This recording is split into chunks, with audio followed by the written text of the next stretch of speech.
زموږ او ستاسو معاشره د بعضې خلک ډېر چالاک کوي،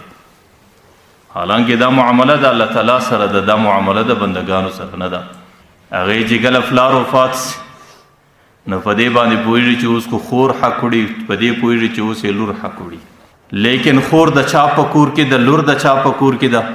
نو دی هغه کور پردی بولي چې اوس زما د پلار پیسې در پردي کوره څنګه ورسېږي. نو دی په ډېر مکر سره، په ډېر فریب سره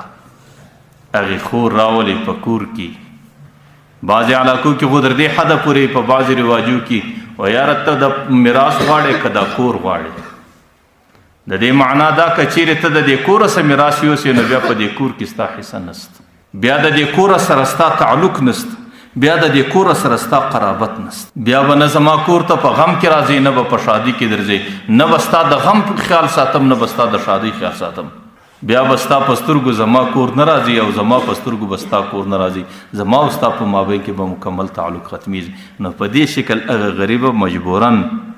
و دې ته تیاره کړي چې یاره زه بس د پلار در میراث تیری یم، حالانکه دا عظیم ظلم دی، دا ناجایز دی او دا د یو سړي خیانت دی او دا د یو سړي ظالمتوب دی چې کوي. بعضې خلک صرف زبانی زنانه د دې سپورت کوي، چې زنانه کښېنئ نور د کور انسانانې د هغې زړه د پلار په غم کې،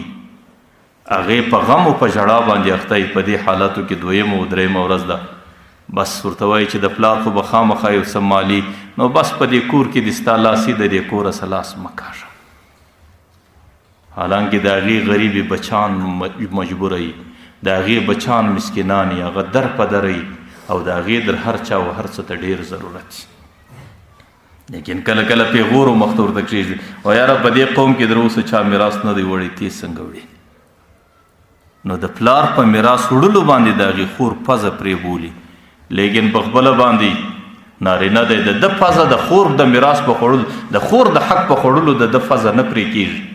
لیکن چې کم مال الله تعالی هغې ته ورکړی دی، د الله تعالی د طرفه یو تحفه ده هغې ته بغیر د محنته، د پلار په مال کې د پلار په ذریعه الله تعالی هغې ته ورسوی. هغې غریب ته وایي چې که چیرې تا مال واخیستی په دې باندې ستا پزه پرې کېږي.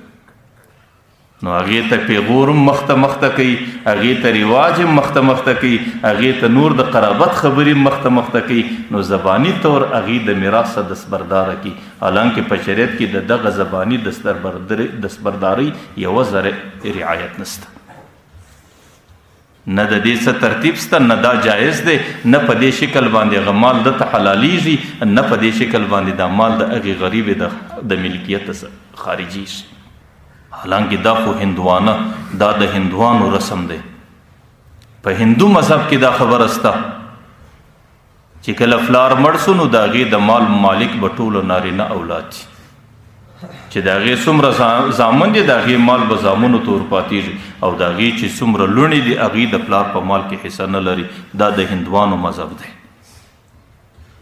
او که یو سړی په خپل عرف کې، په خپله معاشره کې، په اسلامي معاشره کې دا عمل کوي، نو بیا د ده عمل ته د هندوانو د عمل په نظر کتل کېږي، او بیا د ده عمل په اسلام کې هیڅ اعتبار نه لري، بلکې د هغې دپاره بهترینه طریقه چې کله د فلار د مرګه سبا څومره حصه د خوري،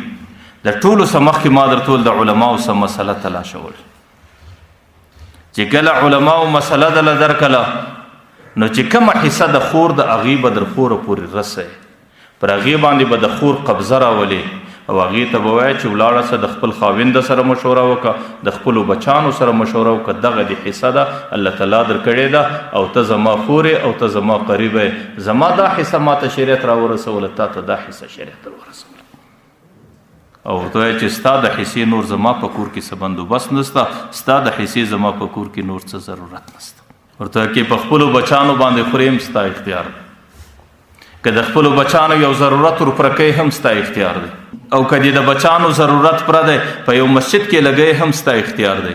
که د یو بل خیر په کار کې صرفوي هم ستا اختیار دی. نور زه ستا د مال مستحق، زه ستا د مال اخیستلو ته تیار نه یم. نو په دې شکل باندې پر هغې باندې د دې زنانې قبضه راوستل او په دې شکل دې زنانې ته په لاس باندې ورکول او په دغه شکل باندې خپله ذمه د هغې څخه فارغ